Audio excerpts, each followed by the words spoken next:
문재인 정부가 소환한 매표의 추억, 재난지원 기준은 오로지 표 계산입니까? 아무리 돈으로 표를 사려 해도 이번 서울, 부산 선거는 성범죄 심판입니다. 정부 여당이 재난지원금으로 19조 5천억을 또 풀겠다고 합니다. 지급 시기도 선거를 앞둔 3월 말입니다. 작년 총선에서 전 국민에게 14조 3천억을 지급해서 재미본 매표의 추억이라도 떠올린 것입니까? 선거와 무관할 때는 중고생을 지원하더니 선거를 앞두고는 중고생을 빼고 대학생만 지원하겠다며 노골적 매표 뜻을 드러냈습니다. 18세 이상만 투표권이 있다는 얄팍한 계산이 드러나 보였습니다. 아무리 숨기려 애써도 대한민국 제1도시 서울, 제2도시 부산의 민주당 소속 시장들이 저지른 성범죄 행위 때문에 치러지는 선거입니다. 민주당 성범죄 특집 선거라는 진실은 절대로 가려질 수가 없습니다. 문재인 대통령 시절, 당대표 시절 당을 혁신하겠다며 만든 당원을 손바닥 뒤집듯 바꾼 것도 민주당이고 2016년 결정된 신공항을 4년이나 뭉개다가 선거를 앞두고 표변한 것도 문재인 민주당 정부입니다. 후보도 내지 말았어야 할 선거에 후보를 낸 민주당이고 표 계산에 국책사업 원칙마저 망가뜨리고 있습니다.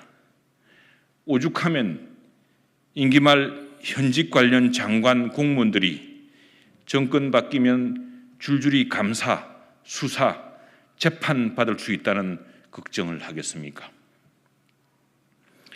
코로나 초기 대응 실패와 백신 늑장은 외면하고 빚내고 돈 풀어 표 얻어보자는 정부 여당의 속셈이지만 그 돈 또한 오롯이 국민의 혈세요 미래 세대의 부담입니다. 국가 원수와 정부 기관까지 총동원해서 백신을 확보했던 이스라엘은 4월에 코로나 탈출을 기대하고 미국도 5천만 명 접종을 넘어섰습니다. 한국만 백신 접종 순위 세계 102위입니다. 우리 국민들이 목격한 것은 세계 최초로 접종을 구경하는 대통령뿐이었습니다. 코로나 혹한 속 국민들 고통은 외면하고 뒤늦게 선거에 맞춘 4차 재난 지원으로 표를 사려고 몰두하는 정부 여당의 철면피에 국민과 함께 분노합니다.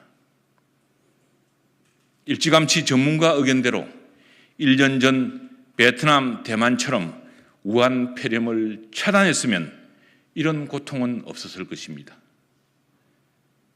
민주당은 이제라도 국민의힘이 지속적으로 주장해온 대로 2021년 560조 사상 초유의 슈퍼 예산을 재편성해야 합니다.